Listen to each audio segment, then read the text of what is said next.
Yes, yes, the base boxing basement, the triple B's here for the fans. Yeah, yeah. So I've done any videos today. Yeah, this is the first one because man, I've been dealing with haters. Well, I say haters. There's only two of them, but they're obsessive and insistent. They've turned around. Oh, JBB, you can't. You starstruck by Sonny. I can't be relatable. I'll go into that later. I mean, it's a joke. You know, most people are really positive. I haven't let Sonny off no hook. I said I still don't agree with with what you said. Them things, man. Anyway, it doesn't matter, man. Emperor Michael, man, he was offered a chance to spar Sonny. This week when he's fit, Emperor, he should have taken it. It'd be so good for his profile. Again, I get into that, man. The Emperor weirdly turned on me as well. Anyway, I don't care. People can say what they want. I told you that, but whatever. I mean, mostly 5 hours of of live with Emperor and Sonny, man. That's got to be a record for the triple B. So Azeez Buatsi, and I'm really looking forward to this fight. Dan Azeez, Joshua Buatsi. Now, I got an early price of 4.5 on Azeez, and I'm like, this is way too long a price for Azeez because I had this a kind of evenish fight. Maybe give Joshua a bit of a bit of Buatsi, Joshua Buatsi, and maybe a little bit of an edge, but not to that amount. Dan Aziz's game. Okay, he's a lot shorter. His game. I don't know. I mean, they're both unbeaten, right? And they've been against decent opponents and fared in a similar manner, in my opinion. I thought it was an even fight. Azeez is a very likable character. He dresses like Marvin Hagler. I don't know, it's quite cool in some ways. He's got war and he's got the same glasses. I'm like, cool. He wears like the same velvet pants. And it's cool, man. If you're gonna try and be someone, it's better to be some warrior like Marvin Hagler than what was you remember Adrian Brody used to pretend he was Mayweather. Oh well, after he got beat, who beat him first? Madonna, was it?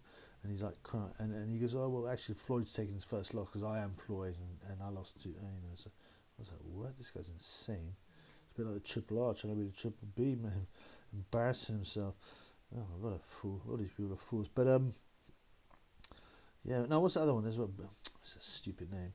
I think his real name is Lee Jones Jr. He calls him Boy Jones Jr. Ha ha, a little play on Boy Jones Jr. I mean, come on, man. Be known for yourself, blood. And what's the other one? Steve Robinson Drago.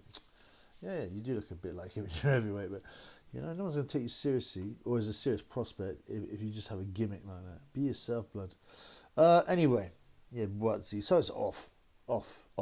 Supposedly, Azeez suffered a back injury in his final training. So now, of course, anything's possible, right? But generally, the final training sessions will be, fairly light. They don't want an injury, man. And he would have been so strong and peaking. Okay, there's a weight cut, but that, I don't know. I'm naturally suspicious, and you've got to be suspicious of everything in boxing because, it's shady. It's the crack hole of the sports world. Believe that. I'm in a crack hole of the fighting world. In some ways, bare knuckles probably more honest. MMA, whatever.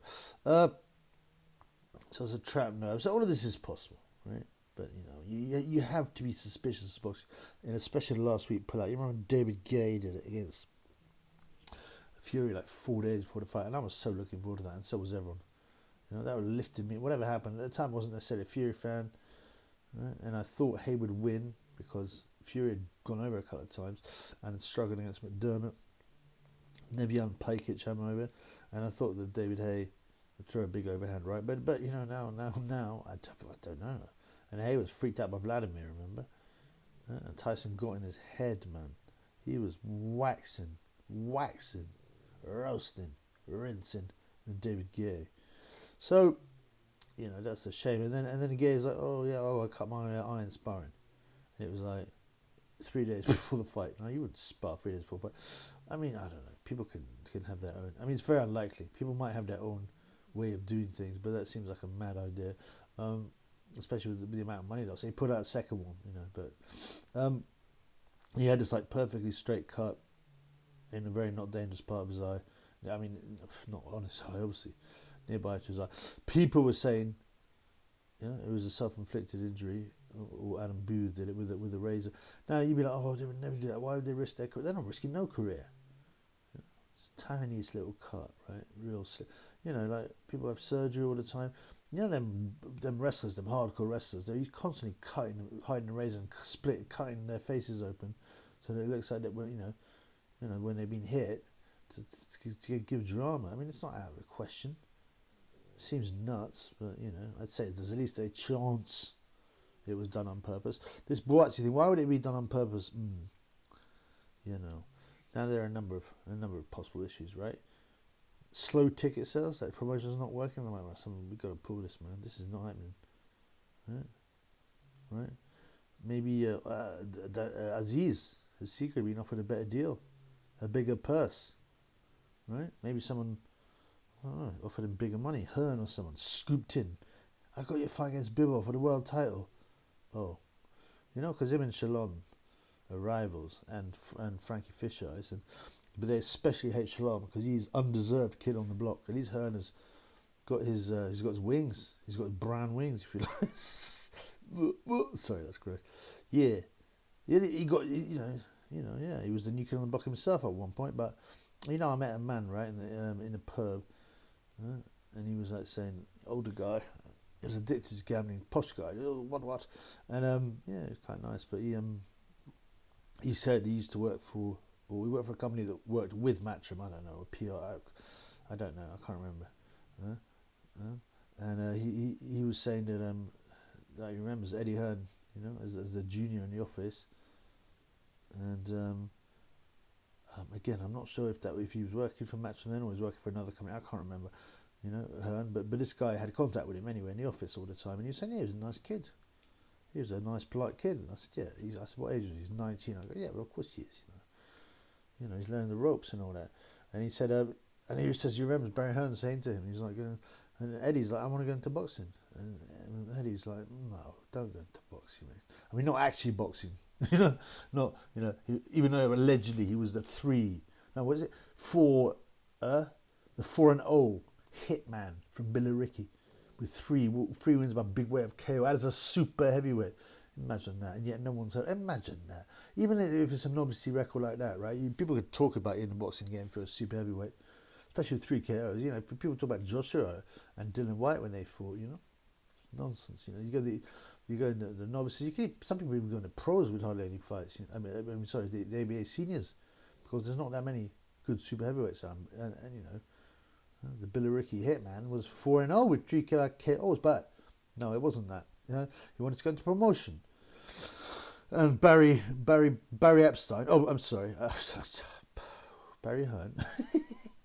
Barry Hearn, right? Apparently said to Eddie, he's like, why would you? I want you to go into that. Why would you want to go into that? I can make out money out of boxing. Why do you think you will? Has Hearn? Yeah, it looks like it, but then you don't know. You know, obviously he's made some money. He's going to lose it. I don't know what his involvement in the DAZN deal is, but DAZN ain't looking too bright. Surely, how much money have they hemorrhaged? Right, it's got to be $6 billion. Anyway, so maybe Hearn has tempted him with, like I said, a Bivol shot, maybe a Canelo shot. I doubt it, actually, not a Canelo shot, man. That's just too big. But Bivol, sure, it's believable. It's believable. Huh? I imagine they've cancelled. Wait, let me have a look here. Shalom said they've sold over 10,000 tickets. The top tier isn't open. Many people checked it. Many thousands of tickets in the bottom tier are still available. They always lie, don't they? Yeah, my boy, I'm one of my Irish fans, bang daddy. Yeah, the one who saw Coogan in the club. Yeah, with the fat blonde girl. Yeah, he said he would have to fight, and he goes, there was loads of empty seats. Yeah, and David Diamante was interviewed. When IFL goes, it's another sellout for, you know, Eddie Hearn and DAZN.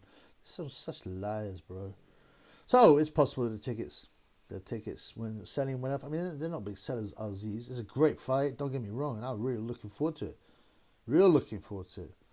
Yeah, I want Azeez to win, obviously, but Buatsi is apparently, there's a Christian guy on one hand, but it can be a bit cocky. But Azeez seems likable, and you know. When he's interviewed, he could have a laugh, and You know, you ain't boastful. I can't stand boastful guys. So yeah, the show was pulled. So we'll see what happens. You know, obviously if they announce a fight with Buatsi Bivol, it won't be for another couple of months or something, will it? Yeah, but that could well be something.